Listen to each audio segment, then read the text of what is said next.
This is you. You've probably been hearing a lot of climate change and how you should reduce your carbon footprint. But what's that exactly? Just like an actual footprint, it's a mark you leave upon the environment. No, not with your shoes, but with every action that releases carbons. Those are the harmful gases, such as CO2, which are pumped out by burning fossil fuels, like oil or gas. And the more fuel is used, the bigger your footprint will be. You may think that by driving your car, the only carbon you release come from the engine. But no. Think about the carbons released just to get fuel into your tank, the energy needed to extract the oil from the ground, the pollutants from transportation and refinement, and the last delivery to your neighborhood gas station. Not to mention the carbon dioxide produced during the manufacturing. So, unless you live in a cave, you and everything you own have a carbon footprint.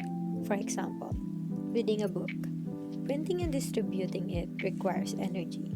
Brushing your teeth and your tools will have a factory background. Even something as basic as an apple could have traveled hundreds or even thousands of miles to end up in your local supermarket. You see, it's pretty much impossible to leave no carbon footprint behind.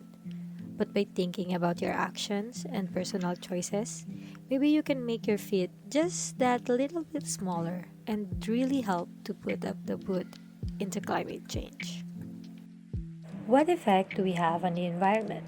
Just like I said earlier, everything we do emits some amount of carbon dioxide, from driving automobiles to buying groceries. When you add them all together, you get your carbon footprint. So, how do we reduce it?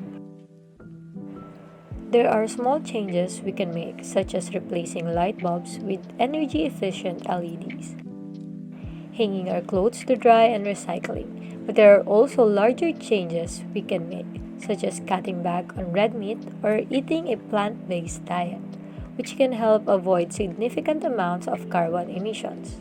You may reduce your carbon footprint by going 100% car free, but you could still make a difference by switching into an electric vehicle or skipping just one transatlantic journey.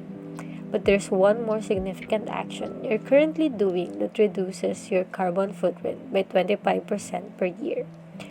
It is by powering your home with 100% renewable energy.